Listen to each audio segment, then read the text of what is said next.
श्री कृष्ण जन्मभूमि case के पक्षकार दिनेश फलाहारी महाराज ने मुख्यमंत्री योगी आदित्यनाथ को पत्र लिखकर मांग की है कि नकाबपोश अपराधियों के द्वारा बाजारों में लूट की घटनाओं को रोकने के लिए बाजार में नकाबपोश ग्राहकों पर भी रोक लगा दी जाए। फलाहारी महाराज ने कहा कि सराफा बाजार में सोने चांदी की बढ़ती कीमतों के बीच बड़ी चोरी की वारदातों को रोकने के लिए नया नियम लागू किया है। उन्होंने कहा कि यदि ग्राहक नकाब उतारकर बाजार में आते हैं तो ही ग्राहकों को बाजार में प्रवेश दिया जाए। झांसी में भी सराफा व्यापार मंडल ने सामूहिक रूप से निर्णय लिया है कि अब किसी भी नकाबपोश ग्राहक को आभूषण नहीं बेचे जाएंगे। पुलिस की सहमति से दुकानों के अंदर और बाहर पोस्टर लगाकर ग्राहकों से चेहरा खोलकर प्रवेश करने का आग्रह किया गया है। यह फैसला सुरक्षा की दृष्टि से लिया गया है क्योंकि नकाब की आड़ में होने वाली वारदातों में आरोपियों की पहचान करना मुश्किल होता है। अब दुकानदारों ने स्पष्ट कर दिया है कि चेहरा ढका होने पर बिक्री नहीं की जाएगी। ब्रदर पर 24 के लिए संवाददाता नवनीता कुमारी की रिपोर्ट।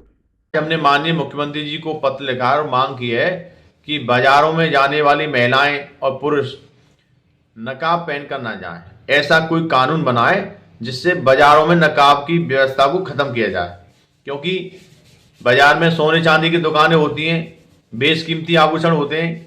कुछ महिलाएं कुछ पुरुष आभूषणों को दबका लेते हैं और चेहरा उनका ढका होता है, तो सीसीटीवी कैमरे में भी उनका चेहरा नहीं आ पाता है। तो पुलिस प्रशासन को आपराधिक घटना को खुलासा करने में, लूट और चोरी की घटनाओं को खुलासा करने में बड़ी दिक्कतें होती हैं। तो माननीय मुख्यमंत्री जी, आप हमारे सनातनी हिंदुओं के गौरव हैं। आप ही ऐसा कानून बना सकते हैं जिससे चोरी की घटनाओं पर पाबंदी लगेगी। कुछ लोग पहचान छुपाकर, भेष बदलकर, चेहरा ढककर, नकाब पहनकर बाजारों में जाते हैं, सामान को चोरी कर लेते हैं। तो ऐसी घटनाओं को रोकने के लिए नकाब की पाबंदी बाजारों में बहुत जरूरी है। और जो महंगे आइटम की दुकान है, सोने चांदी की दुकान है, ऐसी दुकानों पर भी नकाब पहनकर कोई महिला जाएगी तो उस पर शक होगा, वह चोरी भी कर सकती है। इसलिए बाजार में नकाब बिना पहने ही जाएं, ऐसी कोई व्यवस्था सरकार के द्वारा होनी चाहिए। पोश जितने ग्राहक आएंगे उनको हम सामान नहीं बेचेंगे, क्योंकि जब से सोना महंगा हुआ है तब से नकाबपोश ग्राहक आते हैं और चोरियां करते हैं। इसलिए उन्होंने अपनी दुकान के अंदर बाहर दोनों तरफ ऐसे बोर्ड लगवा दिए हैं जिसपे स्पष्ट शब्दों में लिखा हुआ है कि अगर आप अपना मुंह खोल के आते हैं, नकाब पहनकर नहीं आते, तभी आपको सामान दिया जाएगा, नहीं तो नहीं दिया जाएगा। सुरक्षा की दृष्टि से ये बहुत आवश्यक है और जरूरी भी है। इसमें किसी भी समुदाय को कोई आपत्ति नहीं होनी चाहिए। जय श्री राधे राधे। आज जिस प्रकार से सोने चांदी की कीमतें बढ़ रही हैं और जितनी कीमतें बढ़ रही हैं आप देख रहे हैं, उतनी ही वारदातें चोरियों की भी हो रही हैं। नकाब पहन करके चोर आते हैं और व्यापारियों के दुकानों में घुस करके जिस प्रकार से वारदातें हो रही हैं। हमारे बीच में आज जो हमारे झांसी में सिपरी बाजार के व्यापारियों ने जिस प्रकार से जो नियम लागू किया है उसका हमें समर्थन करना चाहिए कि जो भी नकाबपोश हमारे यहाँ दुकानों में नकाब पहन करके आए उनको बिल्कुल भी सोना चांदी या उनको दुकानों में न प्रवेश किया जाए और उनके खिलाफ तुरंत उनको जो है पुलिस से गिरफ्तार करवाया जाए। इस बात का हम सभी संत समाज मिलकर भी समर्थन करते हैं और इसी तरह से बढ़ती हुई वारदातों को अंजाम दिया जा सकता है। इसलिए राधे राधे, आप सभी इस चीज का समर्थन करें, का पालन करना चाहिए।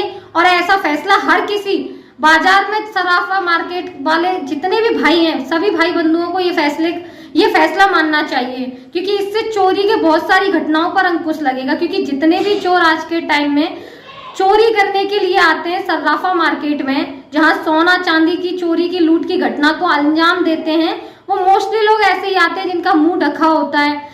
वो अभी चोरी कर ले कोई इंसान तो फिर कैमरे में क्या मिल रहा है? कुछ नहीं, क्योंकि उनका फेस ढका हुआ है। ढूंढते रहो चोर को, सामान भी चोरी हो गया, सोना चोरी हो गया, चांदी चोरी हो गई, चोर का पता ही नहीं चल रहा है। क्यों नहीं पता चल रहा है? क्योंकि उनका मुंह ढका हुआ है। तो ये जो फैसला है बहुत ही ऐतिहासिक फैसला है। मैं तो ये कहती हूँ पूरे भारत देश के अंदर।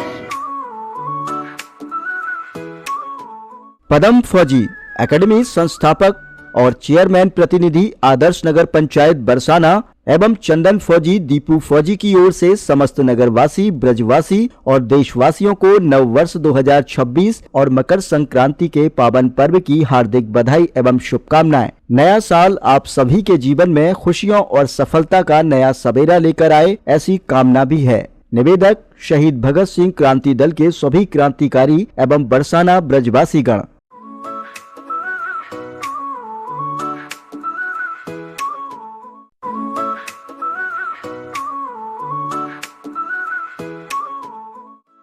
एसडी पब्लिक स्कूल नंदगांव के प्रबंधक टीकम चौधरी की ओर से समस्त नगरवासियों, ब्रजवासियों एवं देशवासियों को नव वर्ष 2026 एवं मकर संक्रांति पर्व की हार्दिक बधाई एवं शुभकामनाएं। नव वर्ष आपके जीवन में सुख, समृद्धि, स्वास्थ्य एवं सफलता का नया सवेरा लेकर आए, यही हार्दिक कामना है। आइए शिक्षा को सर्वोच्च प्राथमिकता दें और बेटी पढ़ाओ बेटी बचाओ के संकल्प के साथ एक सशक्त, शिक्षित एवं उज्जवल भविष्य का निर्माण करें।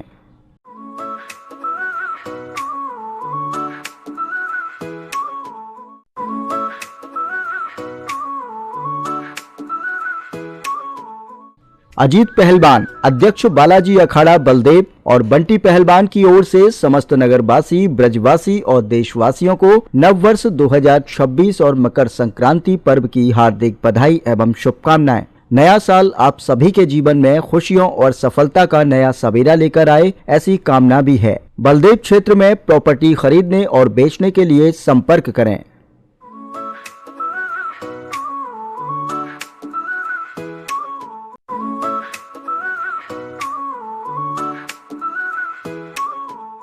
गोविंद सिंह प्रधान, बदनगढ़ विकास खंड नंदगांव, जिला उपाध्यक्ष अखिल भारतीय हिंदू महासभा। डॉक्टर तुलाराम वर्मा, वरिष्ठ भाजपा नेता व पूर्व उपाध्यक्ष नगर पालिका परिषद कोसीकला। डॉक्टर नंदर सिंह, अपर मुख्य चिकित्सा अधिकारी आगरा की ओर से समस्त नगरवासी, ब्रजवासी और देशवासियों को नव वर्ष 2026 और मकर संक्रांति पर्व की हार्दिक बधाई एवं शुभकामनाएं।